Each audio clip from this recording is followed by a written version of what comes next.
right, welcome everybody to the Hudson Valley Roundtable. Today we're going to be chatting through a tension point for all churches and leadership, which is how to engage first-time guests and just help them to integrate into the life of the church and get into what we call the Dream Team system, which is how do we move people from being attenders to volunteers and fully committed followers of Jesus. This is a tension we have at all churches, all phases of leadership. We know that there's different ladders to leadership as well. What's a first rung where people can serve, and how do we move them up the leadership platform? How do we identify gifts, talents, abilities, and then just work through the tensions of personalities and challenges of leadership. So that's what we're going to discuss today. So what are your thoughts, guys?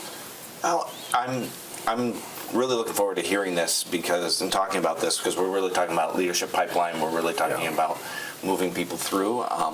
It's an area of growth for myself. So. Yeah, I love it. We have often gone to the motto of you have something on your life that someone else needs, and communicating that to our congregation. And I think that a big part of that is recognizing, hey, I do have something to offer. So how do we create a system that allows people to step into those places seamlessly? Yeah. And so it's a really important part of what we do. Yeah, and I love what you're capturing there. You're capturing this idea that there's something they can contribute to and that they have something within themselves. I think a lot of mistakes we make as leaders in churches very often is we just basically say, hey, we need help. Yeah. And it seems so desperate sometimes. It might actually be desperate, right, sometimes. But I love what you're doing. You're actually speaking, you're having that I see in you conversation with people where you're helping them to identify that they have something God placed in them and their life-given purpose potential in the season that they're in at your church. Yeah. The gathering is really to help them discover that so that they could be a blessing to the world. And people rise to vision. That's good. Yeah. Yeah. So we have written down here that the system is divided into two parts: developing people spiritually and becoming part of the team according to their skill sets, and also developing people into leaders. So that's going to be kind of our two driving points today. So what is the dream team? This is your wordage, your verbiage. Yeah. So dream team is a fancy way of saying volunteers. But you know what I don't like about volunteers? It's actually a bad word in our church. We actually don't use it. Volunteers often feel like the afterthought, and when you call somebody a volunteer, they don't really take the ownership that we want them to take as leaders, because they're like, hey, if I don't show up on Sunday, I'm just a volunteer. Right. The leader got it. Right. So when we call it dream team, having a teammate culture, everybody has to understand exactly what you shared, Sam, which is that everybody has an intricate role that they play with their gifts, talents, and abilities, and that if they don't show up, something really important is missing. So we just call them teammates. So dream team system is the idea that every role that they play is absolutely essential, and we need them. And we found that when our language changed, our culture followed, and then everyone feels like really great partakers. And there's this real sense of responsibility when people can't come to serve for one reason or another.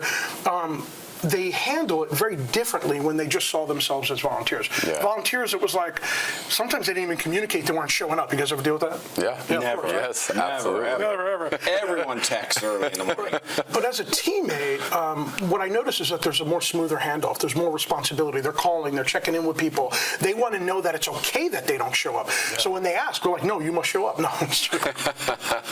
You must be here. Guilt, condemnation, and shame to you if you do not show up. It works. Yeah, so that's how it was when I grew up. You will be here. Old school. Yeah, so for us, that's why we use Dream Team. Good. So the Dream Team system helps people leverage their God-given skills in the roles of the team and provide a fun and fulfilling way to grow in their relationship with Jesus and with others. And I think the key words there is fulfilling and fun. Yeah. If your teams are not fun, or a sense of fulfilling of something, your volunteer base, your teammates want to go to a different team. That's right. So. And the thought behind that verbiage there is like serving Jesus should never feel like a drag. Yeah. And serving Jesus should never feel like a guilt trip, right? So, for us, it's really important that we're very intentional, right? And we want to encourage everyone else to be as well. When you're, putting your teams together, be very intentional to train your leaders and directors how to be able to convey faith, convey opportunity, but also create an environment that is engaging and fun. It brings life and momentum to your ministry teams. I see a lot of people that are willing to step into a volunteer role or a dream team role, looking for that relationship, looking for that ability ability to connect with people, it's fun when you're able to do that and to serve with people that you are building relationship with. That's a really good thing. And I've heard you said a few times that believe, belong, and become, right? That's right. And so this really comes down to belonging. Like, I have a place here. Correct. What I'm bringing to the table, it matters. When I come on a Sunday or whatever day it is, I'm bringing something, and I'm going to bring that to the team. And so that verbiage of team really is a pretty cool way of putting it. I think you bring a layer to it, that idea about belonging to something. You know, for us, what we found is we all aspire to have like really robust small groups, right? And our goal is, hey, let's get 80% of our church attendance into small groups. And it doesn't always work that way. But what I find is for those that are introverts, for those that are like B-type personalities, and those newer to the church, they're much more willing to be on a serve team initially, then go to some weirdo's house and be part of what feels like a cult, even though it's just a small group that we love Jesus. But it can feel like that when we're reaching people outside the church, right? They come to church, they don't know anything about Christian culture, and they're like, what is a small group? Well, I got to go to that. But they get the idea of being part of a team. So it's an easier onboarding sometimes for people that we're trying to reach. So give us the why. So one of you guys give us the why. All right, so the why can be summed up in the belief that teamwork makes God's dream work. And if Jesus came to serve, which we know that he did, Mark chapter 10, verse 45, then so should we. And we can't do this on our own. And that really is an important part of the message. And I like what you said, because sometimes it does sound like desperation, like, guys, we need people for our kids' ministry.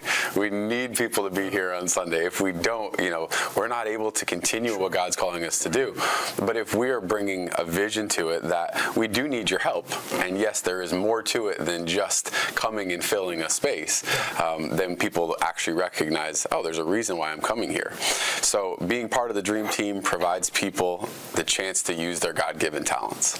And that's something I want to ask a couple questions as we move into this, identifying those talents and recognizing what they are and bringing those out of people as well. But the why is getting people to be able to serve as Jesus led them to, and getting to use the gifts that he's put on their life. Yeah, and I would add to that too. I think the danger sometimes of leadership, you kind of get stressed out, and sometimes we develop the philosophy it's just easier if we do it ourselves, right, the leaders. And what we're actually doing when we're not really intentional about going through this process is we actually keep people from sitting at the table of Jesus with an opportunity to serve him.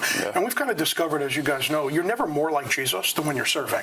So for us, right, what's our main ministry? It's to equip the saints, the people we serve, to do the work of the ministry. So this is like essential in fulfilling every church's calling. We have an expression. We call them Warwick words. We're from Warwick Assembly. One of the things that we say is be the greatest in the room, serve. Was Jesus the greatest in the room was a servant? That's good. That's one of our phrases. You can steal it or crochet it on your pillow. Your special pillow. So the biggest part of this, which I think is going to be a big interest to everybody, not the biggest part, the initial part of this, is the recruiting process. Which, like we said, we don't want that to sound like a call out of desperation. That's right. But an invitation. And so we would all agree that the person who kind of leads this, the main person who has to be the point person, is really the lead pastor, or in my context, is a lot of times it's more of an executive pastor. But somebody has to be on the executive team, has to be the one who's really pushing it, but the pastor has to be behind it, and it has to be a voice of it also. Yeah, we had somebody just came on our team not too long ago, and we just recognized this person has the ability to connect with people, the ability to be organized, and so we put her in a place of leadership over that group, but definitely directly connects to our executive pastor. And it's definitely important to have that oversight, and it also helps to have that authority behind it at times too. Sometimes we do have to have conversations about, are you showing up when you're supposed to be showing up, and having those discussions. So, those fun, difficult conversations. So I think what you guys are pointing out, though, is that it has to be a certain personality that runs this process, that is administratively strong, as you shared, but also has a way of connecting with people, communicating to people, the ability to, the confidence to hold people accountable, right? You can't have leadership without accountability, right? And all of that isn't to correct bad behavior. It's to really call the best out in people, right? And that's the focus.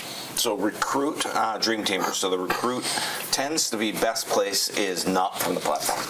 Yeah, so they've done a lot of studies on this, Pew Research as well, and you guys this will resonate, I'm sure, with most of you.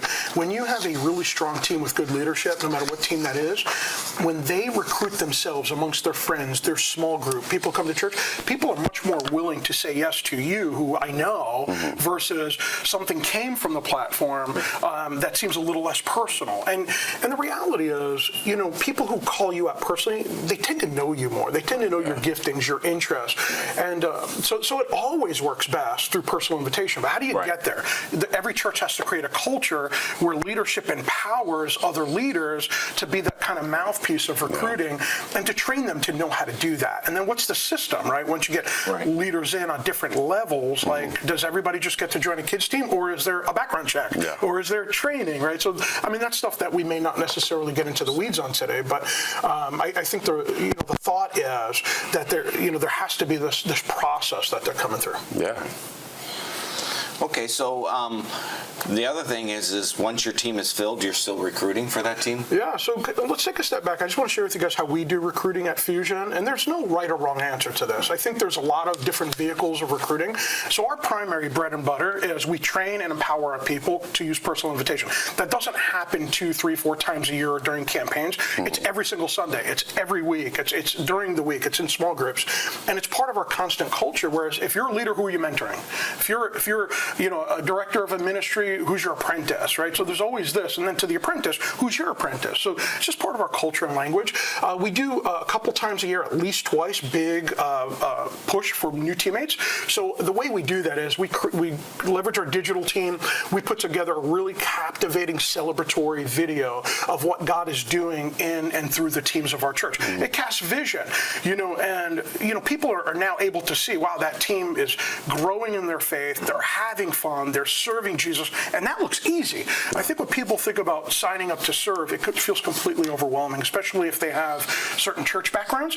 So we kind of normalize serving by captivating videos. Then that goes to the launch. I do a whole series that's really focused on what it means to be all in for Christ. Exactly. Get in the game, get off the bench, all that kind of stuff, right?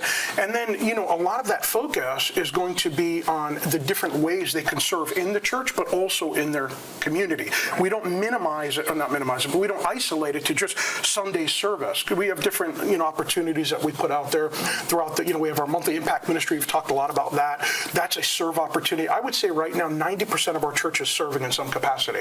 And the reason for that is partly because of the impact ministry. It's low commitment, high output. People get to join every month to go serve the hungry, to join with Hope on a Mission, in which you guys are aware of over in Poughkeepsie. We get to, Walter Hoving Home, different organizations we partner with, and every month people are signing up for these serve opportunities. So they go, and they're first-time guests to our church, second-time guests, and they're like, wow, that was fun. It was fulfilling. I got to serve Jesus. And what happens at these events? They talk with other people. Then that makes the Sunday invite easier. So for us, we have that vehicle that's an onboard. And then when we launch that captivating video, we connect it with a message, and then I cut my message short at least one Sunday. And then what we do is we invite all of the ministry leaders up in the front, and then we identify which ministries that they're running, and then we say a little piece about each one that helps cast vision. And then I cut the message short, which is like a miracle, right? And then we push. We push. I'm going to use that word. We get all the leaders out into the lobby under little tents or tables, and at those tables are resources or videos, if we can leverage that. Little TVs playing like a rolling carousel of different things that each ministry has done, and they're able to talk with ministry leaders. And now what did we do? We made something that was global at the stage.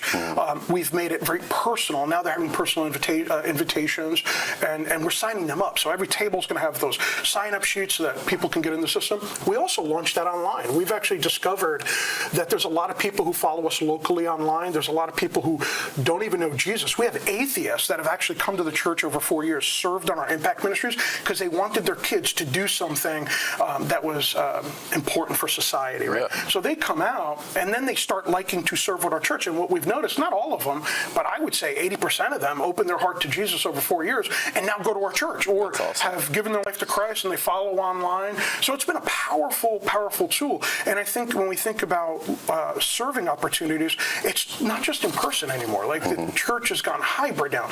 So what we do is we try to leverage and build relationships with our local online viewers, and we engage them into helping us to lead digital church virtually. Like we had a guy down in Florida who we built a relationship with, and he was leading one of our virtual small groups for men. He did a great job. When he comes up to visit, he comes to our church, but he's down in Florida. So it's been a really exciting, I mean, there's a lot I could say about this. I'll stop there. But I think what I'm trying to point out, though, is we need to think bigger, and we need to think about how do we leverage every tool to reach the people with the message we're trying to reach them with, and then empower them.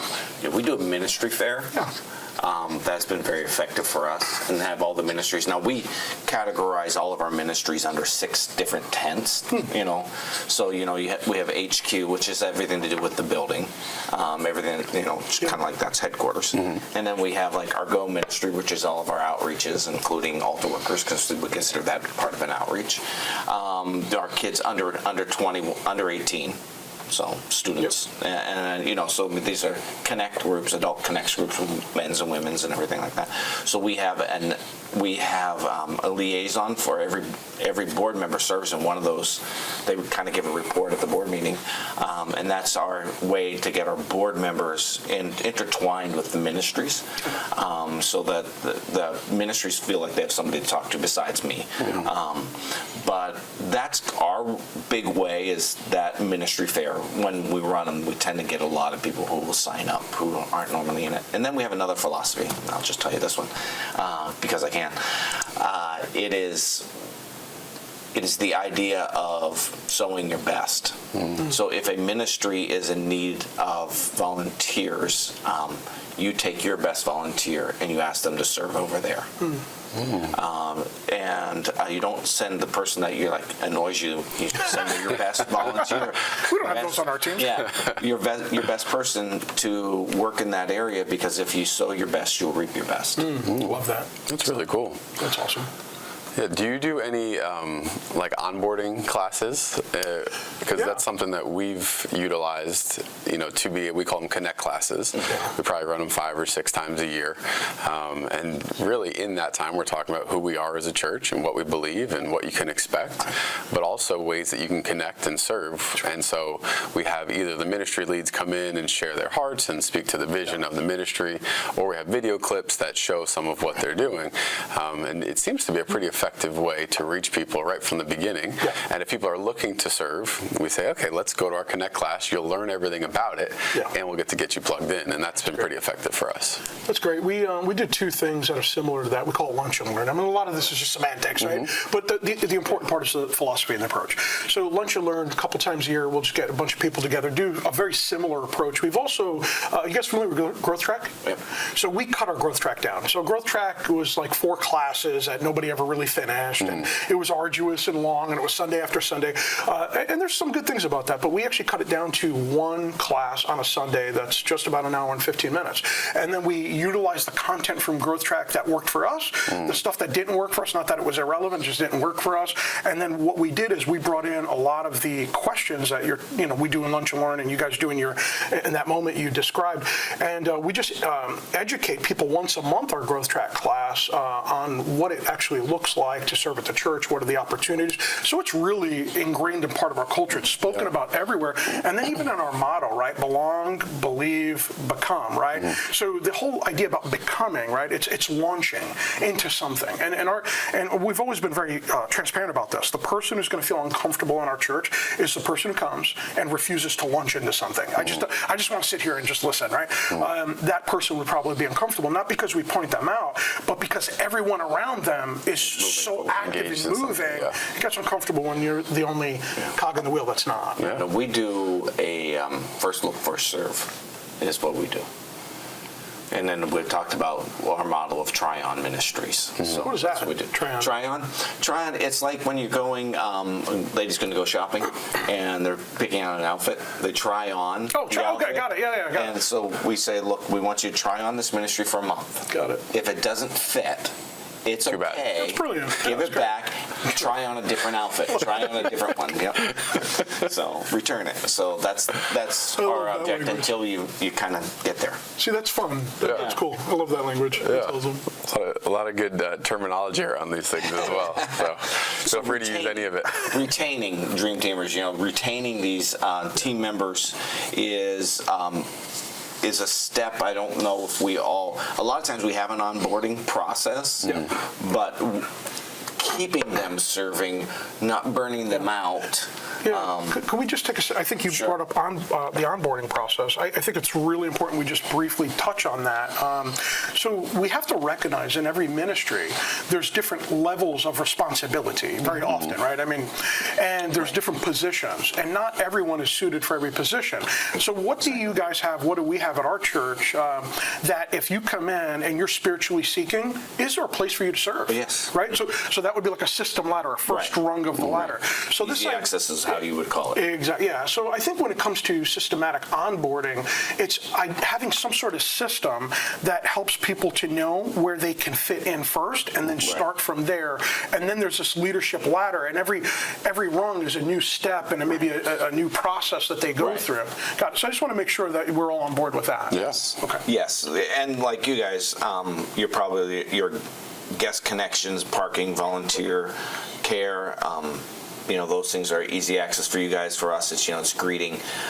You're not taking the offering. It's just that's a different level of responsibility. Cafe, you don't need to serve Jesus to be able to make a pot of coffee.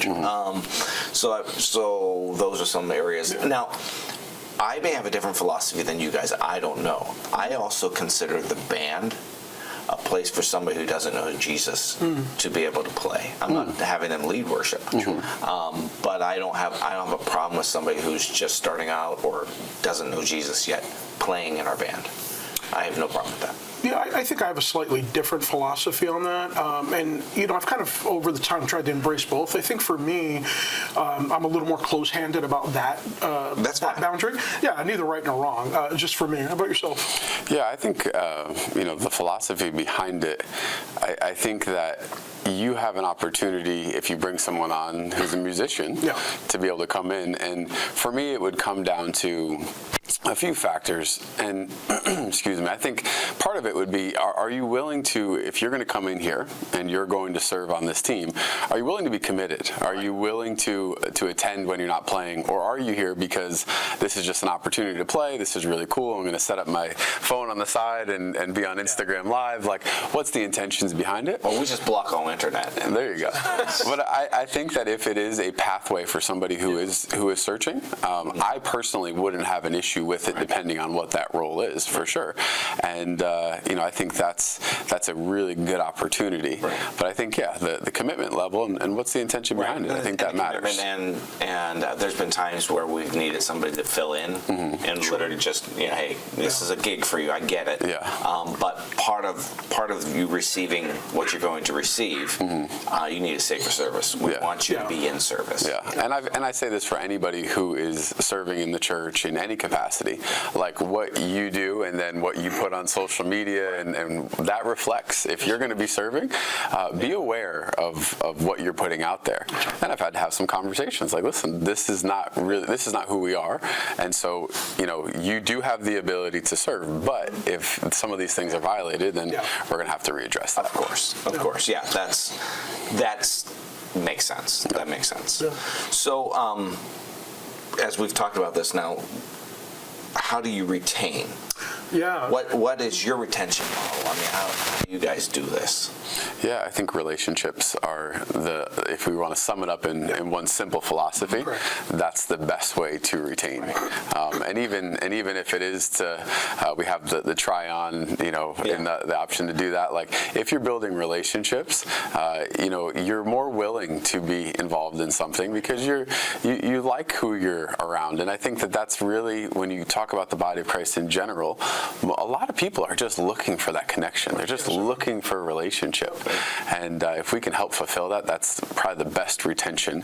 And then, I'd be interested to hear, are there some practical steps as well that we use to be able to do that? So for us, I think it's a two-edged sword. One is relationships, and you hammered that. I mean, I couldn't agree more. The second is avoiding burnout. I find that a lot of people in ministry, when you don't have a good onboarding system for new volunteers or teammates, what ends up happening is you burn out the others because you desperately need them, and they're serving in many roles. They're not ever partaking in a service, really. They're just constantly working for Jesus, and they're not abiding in Jesus. So, in order to have a healthy teammate culture, you got to avoid burnout, and it's got to be relationship driven. And relationship will hold people on even long after they're burnt out. But when they burnt out, they tend to walk away from it. Yeah, you're right. Absolutely. So, as stewards, we're responsible. So for us, we just implemented some practical things. We have schedules for all of our ministry teams. I imagine you guys do as well. We actually have Sundays where it's a forced off. Everybody has to be off at least minimum one Sunday a month, at least, preferably two, because the teams, and this actually forces, the beauty of this is it forces teams to multiply. Yeah. Because wait, you're telling me as a leader I have to be off 1 or 2 Sundays a month? What will happen to our team? You will find new volunteers, and we're going to help you to do that. And you're creating opportunities for people to step into those roles. And then we cast vision. When you're off, just like when I'm off and someone else is preaching, I'm still in service. Off doesn't mean I don't go to church. Yeah. Off means I get to come to church and build relationship. Yeah, that's an important distinction. Yes, it is. And then every Sunday someone serves, we do serve one, sit one, because we have two services. Not everybody's set up that way, but we are. So for us, it's important that, hey, if you're going to serve, you're only serving one service. The next service, we want you to feed your soul, which also builds teams, because now I have to schedule somebody to be opposite me. Yeah. So it works really well for us. Yeah. That's one reason why I like our two services. Yeah. The idea of you can serve one and you can also be in service for one. Yeah.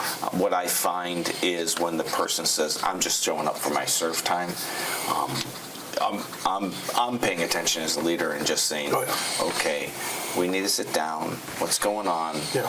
Why don't you want to be in church? You're just showing up for when you serve. There's something missing there. That's a good troubleshooting one. We've dealt with that, not frequently, but when it has come up, the boundary I've always taken is if you've just come to serve, I would rather you not serve. Why don't you sit? I care more about your soul than I do what you do. Yeah. And that sends powerful messages. And I think because our culture's that way, it actually discourages people to just show up to serve and not sit. Yeah. They now take ownership because they know, hey, I got to pick up so-and-so from the airport. I got to do this. So they actually in advance work out scheduling to have them covered, and we're good with that. Yeah. So one of the things I find that works well is making sure that we appreciate. Yeah. In retaining is saying thank you. Yes. Making sure you make a big deal out of them. Some people love it and some people hate it. Yeah. But when they hate it, it makes it even more fun. Yeah. So I had this one gentleman for the very first time, and he's been serving the Lord for years and years and years. And we had a volunteer day, just to say thank you. We took all volunteers bowling. And he goes, this is the first time ever in my life as a Christian where a church has appreciated the volunteers by doing something. And I'm thinking to myself, well, then you haven't been around here long enough. So. Yeah, that's definitely a really bad indictment on on church, in general. So I think a big thank you, recognizing them, remembering their birthdays, which is especially, and it doesn't necessarily have to come from the church. It's coming from the leader. That's right. Yeah. It means a big deal. Yeah, from the team. Yeah, we've implemented that as well, where we encourage that type of leadership ownership within the team to celebrate one another, and they've done that well. I like that. And that really ties into some of the reward. Right. Number 3, the reward of the team. And I think it's sometimes I tend to worry that if we're doing something else and we're putting something together on a Saturday afternoon or something like that, that it's another day that people have to come out. But I do recognize that there's still something to be said for you. You're coming out. We're recognizing you. We're going to feed you. We're going to spend that time, building connection. And I've seen the response be much more positive than it is. Oh, I've got to come out on another day. Right. And it doesn't always work well the very first time. but remember, you're always building for the next one. So don't be discouraged if this is your first time you've ever done this, and we didn't have a great turnout. That doesn't mean you don't do it again. You may just say, okay, was it the best time? Was it the right place? Or is it just, this is the first time we've ever done it, so we're not sure what the response is going to be. Yeah, that's good. I think with that too, part of it is also being intentional as a leader. I think as a leader, I want to make sure if I'm calling them out for a special event that so we're doing what we talked about, which is, we're going to give them food, we're going to honor them, we're going to appreciate them, but we're also going to make sure that there's going to be something that they are aware that service or that event is going to give to their soul. Because let's be honest. Add value to them. It's got to be a value add. That's a great statement there, because if we're honest, we do what we want to do as people, right? Everybody's like, oh, money's tight, but we freely give money to what's important to us. Oh, absolutely. We freely give time to what's important to us. Green fees. So there has to be a huge value add to our people. So the way we kind of do that, and again, it's culture, it's language. We'll often ask our teams in our team huddles, whatever the event is, hey, how did Jesus show up in this event for you? How did Jesus show up for you in this Sunday? Do you have a story to share of a God moment? Maybe you observed it in someone's life. And what are you going through that was a sacrifice for you that you need prayer for right now? Yeah. So there's always these smaller moments called team huddles where it's ministry to one another, but we keep the big why ahead of us. We keep the value add ahead of us. And again, people follow vision, right? So, and that's the leader's responsibility to cast. Do you guys have a leadership training day or anything along those lines? How often does that happen in your context? We do. It's normally more ministry specific. So our security team has specific trainings. Our kids ministries have specific trainings. And we will have at times and probably similar to what you said, an overall, this is who we want to be. This is how we want to represent ourselves. This is regardless of what ministry you're in. These are some of the baseline, things. You want to make people feel welcome. You want to smile. You want to walk with them when they're looking for, the kids ministry or the sanctuary. But the trainings are more specific to the individual ministries. Yeah, we take the same approach. I think in addition to that, what we've done is actually changed our philosophy a little bit of the face of the church. I think the old model, right, face of the church was like a pastor or leaders, right, leadership driven. So we've changed that, and we've redefined that culturally for us in line of honoring our leaders. And what we've done is, and you'll see this on social media for our church, we're not a leader-driven church. Outside of me putting my daily prayers out there, the reality is you look at our social media, whatnot, you're not seeing me, you're not seeing anyone on our pastoral team intentionally. So that doesn't mean we're not in pictures, it's intentional. And what we're highlighting is there's two faces of our church. It's Jesus and it's the community of Fusion Church. So there's a lot of lobby pictures, a lot of corporate worship pictures, event pictures. And what we're actually intentionally doing is highlighting and spotlighting what God is doing in the church and the people of the church. So it creates a sense of community, because what we hear a lot is, hey, that was so funny, I was in that picture. Hey, that was a great event. And it really creates a culture of celebration. And I find that if it's a leader-driven church, people lose sight of what the church really is. And then the church goes back to the old model, which I'm very much in disagreement with, that the church is a pastor and a staff who does ministry for the people. No, the church is the people, and that's what needs to be highlighted. And what I find is... But you better have a staff page. Because on the website, Yeah, because there's websites I go on and I'm like, who is this, Yeah, I'm just talking about generally a social media platform. Not necessarily the website. So we have that page. But what it does for them is it goes back to that teammate, that they realize, you know what, this is my church, I am part of this church, and I'm an equal contributor. And it's been a beautiful outcome. So, but on the training part, we do we actually have that happen within ministries by their leaders, but then we encourage our leaders, get together with your team once a month at Starbucks or Dunkin' and just do coffee. Don't talk shop unless it's necessary. And it's just build relationships. So most of our teams are doing that really well. We do a once a year big leaders training day. I mean, we're talking high-level leadership that we're dealing with and content that we're bringing. I mean, I am blessed. I have a guy who works for Columbia Business School, so he's bringing in content, or I'm bringing in content, or we're bringing in somebody else to do a big leadership day. And we probably I mean, we're not a huge church, but we'll have 20, 25 people show up. Yeah, and then we also invite other churches to come in. And if, I see somebody who needs some extra little bit of help, say, hey, we're having this leadership day, and it's January, by the way. So if you get an invitation from Pastor Tim and you know that you messed up. No, it has nothing to do with somebody's messed up. He invited me to one of those. Oh my gosh. So let me tell him this. I'm sorry. I didn't get the invite. You didn't get it because you're doing a great job. Me, No, it's just, it's for myself. I mean, I want to be a blessing to the body. Yeah, so that's what it comes down to. Armando gets the invites to actually speak. No. I got the invite to listen.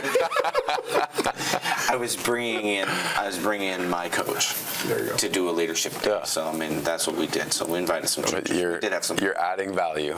We're adding value. You're coming out, and there's something that you're going to be celebrated, but there's also something to be received as well. So, Dream Team Career Path. It says our primary system for staffing our organization, Dream Teamers, starts as volunteers and can progress from there. Dream Team coach to volunteer staff to fusion for paid staff, part-time, full-time. Let's kind of walk through a career path for our volunteers. I mean, you have a very written out, hey, this is the process. Correct. Is yours more linear or is yours more organic? Yeah, I think organic would be a way to put it, but it just means that there is no actual plan in place, like what's listed here. Just being completely transparent. By the way, we're stealing all your stuff, But organic, grassroots, yes, it just happens naturally as the Spirit leads, which it is, right? But yeah, I certainly have never looked at the volunteer system in this level of detail, which is pretty cool to see. Just being honest, just in case you're out there and you're with me on this. So, how often does a volunteer progress into leadership in your role, or does most of your leaders come from somewhere else and then move into those roles? Yeah. So for us, I'll say a couple things. One, we'll talk about where it starts for us, and then what we found. What we found is leaders from outside coming in generally never work out for very long.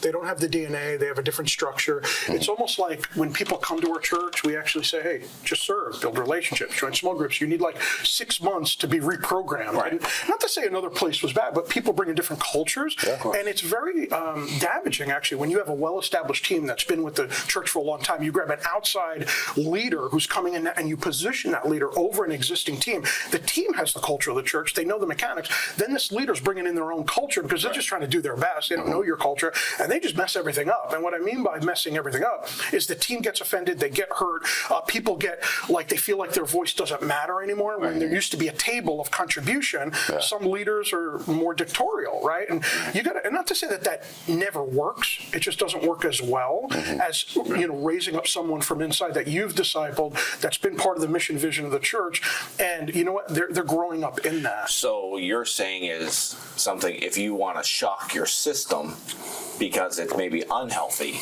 bring in an outside that could work out. Yeah, I think that's a reasonable thought. To shock it to, okay, we need to change something. Yeah. But if it's healthy and it's working well, I'm not saying then bringing it up, because I mean you can be working and not working to your capacity. And I was answering that from the perspective that we actually like our culture, right? But to your point, you're 100% correct. Sometimes you need to bring in leaders to say, hey, this isn't working well. We don't like our results, and we don't know how to get the results we want because we don't know the habits, patterns, and behaviors. So then you could bring in an expert, somebody who's gifted in that area. And so I agree with you on that. Yeah, for us, I mean, and in truth, when we look at this, who do we want being on our leadership team? It's those who carry the culture, the DNA, and those who are willing to serve and have done that. So our church is 87 years old, but I'm only going on year 2 of being the lead pastor. You look like you're 87 now. Yeah, well, I got a few more gray hairs, and each and every month a few more that will come out. But for sure, as we're growing and as we see different people, the best way to be able to put on display the gifts God's put in your life is through serving. It's through how do I use what God's put on my life to to bring value to someone else's life. And so as that happens, we're certainly always recognizing, okay, it's not just that, you have leadership qualities, but you're exemplifying who we want to be. Is there a place where we can have you lead a team now?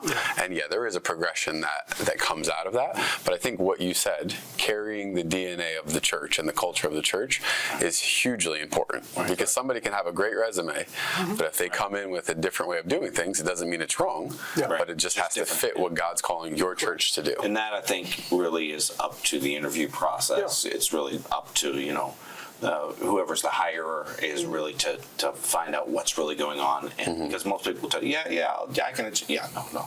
You can adjust. I'm really, we'll see show me how you've seen this happen. Yeah, and I think you asked another question in that, like where does that start? What's the progression? For us, it starts at the new attender. I mean, all of our host team is well trained for this. Like when people come in, it's never questions really about us, right? It's like, we want to know about you. So, hey, nice to meet you, John Doe, right? What's your story? Like I never say, hey, where are you? How did you find out about us? Because that's very us-centric. What I want to know is, what's your story? And then I'll always ask after the story, what are you passionate about? What drives you? And 50% of the time they know, other times they don't. And then that just leads the conversation where it's going to go. What they don't realize is they're being interviewed. And then I'm asking, how long have you been walking with Jesus? So right up from the very get-go, they don't realize it. They're already in an interview process for a potential serve opportunity, a future aspiration. And then they integrate. We call that the leadership pool. And the leadership pool for us is just recognizing that however big your church is, that's a pool of gifts, talents, abilities. Every one of them has potential and can be a contributor.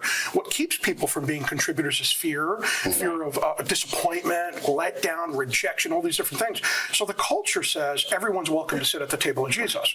And then if I know someone's passionate about something, what's my next step as a leader? Or our host team? Host team will bring it to the leadership, right? The directors, right? We'll start talking about this person positively, not gossip. And then what we're saying is, they're passionate about children. Why don't we ask Veronica, who's our kids ministry leader, set up a coffee date with this person? If they're passionate about security, hey, we grab our security director, right? And we, build a relationship. It's never talk to them about serving. It's get to know them. Do you build into your budget those coffee dates, or is it on the leader's dime? Both and. We offer it. Most of the time, the leader doesn't want to do it. I mean, what does a coffee date cost? I'm just saying, Depends if you're going to Starbucks or Dunkin' Donuts. That's true. It's a difference between an $8 coffee and a $3 coffee. Yes. So the goal here of the Dream Team system is to give people a role on a serving team. Correct. So that they grow in their relationship with Jesus and with others. So the key words there is role, serving, team, and relationship. And of course, it is found in Ephesians chapter 2, verse 10. We are God's handiwork, created in Christ Jesus to do good works, which God prepared in advance for us to do. Yep. So as we talk about these things, we talking very briefly about leadership pathways, and I don't know if we want to get into that now or if we want to. And next week we'll be going through the leadership pathway system. Okay, that's fine. Next month. That's correct. So next week, we'll go through the system, and what I want to encourage you online is think about how you onboard, how you grow, where your leadership pool is, how do you identify, how do you train. Think about these things as steps in developing Christ in people. This is really a discipleship model, but moving them into roles of moving from disciple to apostle. Basically, what would happen with Jesus' model. I agree. It's leadership stewardship. And what we don't want to do is be in the habit of creating accidental leaders. What we find when we do that, it's often driven by necessity of the church, and then we're putting warm bodies in a position that may not be for them. So this is intensely spiritual, this idea about discipleship, and it needs to be thought through. So I'm looking forward to jumping in with you guys into that topic. So we'll talk about that next week. So thank you. Next month. Thank you for joining us, and hope you have an incredibly blessed day of the Lord. God bless you.